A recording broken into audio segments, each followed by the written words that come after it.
কেউ যদি জনগণের কথা না শুনে, জনগণের কথা না বলে, ব্যক্তি স্বার্থ নিজে রাখের গুছায়, তাদেরকে এইভাবে শেখ হাসিনার মতো এলাকা ছাড়া করতে হবে। যেদিন ভোটটা হবে ওই দিন যেন জনগণ হিসেবে তার আগের দিন রাতে কয়েকশো কিংবা কয়েক হাজার টাকার বিনিময়ে আমরা কাউকে ভোটটা না দিয়ে দিই। যদি আমরা নেতার কাছে ভোটের আগে টাকা নেই, বাকি 5 বছর নেতা আপনার পকেট থেকে টাকা নেবে। হিন্দু, মুসলিম, বৌদ্ধ, খ্রিস্টান আমরা একসাথে বসবাস করি, আমরা সবাই ভাই। কেউ যেন আমাদের মধ্যে কোনো বিভেদ না ঘটাতে পারে, আমাদের কোনো কথাকে ভিন্নভাবে উপস্থাপন করে নিজেদের মধ্যে যেন কেউ ঝামেলা না তৈরি করতে পারে। সেই জায়গা থেকে আমাদের এই সম্প্রীতি যেন সবসময় ঠিক থাকে। আমরা যেমন মসজিদ রক্ষা করব, আমরা মন্দিরও রক্ষা করব। আমরা মসজিদ তৈরিতে যেমন বাজেট দিব, মন্দিরগুলো পাকা করার জন্য বাজেটের ব্যবস্থা করব। এইটুকু মানসিকতা যেন আমাদের সবার ভিতরে থাকে। আর নিজে থেকে একটা জিনিস করা বন্ধ করতে হবে, নিজের ভালো একটু সুবিধার জন্য পুলিশকে টাকা দেওয়া, এই অফিসে টাকা দেওয়া, ভূমি অফিসে টাকা দেওয়া, উকিলকে টাকা দেওয়া, এগুলা নিজেদের জায়গা থেকে ধীরে ধীরে বন্ধ করতে হবে।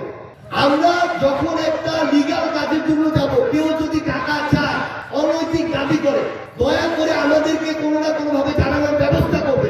ওই চেয়ারে সে কিভাবে বসে থাকে সেটা আমরা তখন দেখব। 24 সালের এত মানুষ জীবন দিল, এত মানুষ রক্ত দিল, এখানে সামনে সারিতে আমাদের শহীদ পরিবারের সদস্যরা রয়েছেন, অনেক আহত যোদ্ধার সামনে রয়েছেন। এই মানুষগুলোকে ধারণ করে আমরা শুধু একটা জিনিস মাথায় রাখবো, আমরা যেমন নেতা তৈরি করব, আমাদেরকে নেতা ওইরকম ভাবেই শাসন করবে, আমাদেরকে আমাদের এলাকা ওইভাবেই চলবে, ওইভাবে উন্নতি হবে। যদি আমরা নেতার কাছে ভোটের আগে টাকা নেই, বাকি 5 বছর নেতা আপনার পকেট থেকে টাকা নেবে। এই জন্য আমাদের জায়গা থেকে এই চিন্তা ভাবনার মধ্যে সরে আসতে হবে।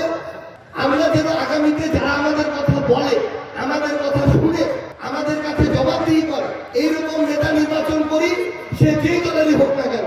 কেউ যদি জনগণের কথা না শুনে, জনগণের কথা না বলে, ব্যক্তি স্বার্থ নিজে রাখের গুছায়, তাদেরকে এইভাবে শেখ হাসিনার মতো এলাকা ছাড়া করতে হবে।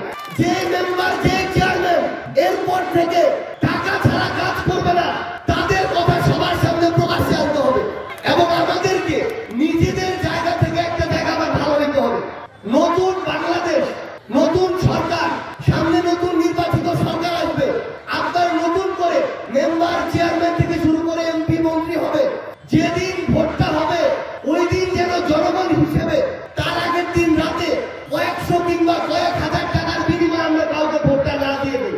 যে সবচেয়ে ভালো লোক, যোগ্য লোক, তাকে ভোটটা দিতে হবে। 5 বছরে তাকে আপনি ক্ষমতায়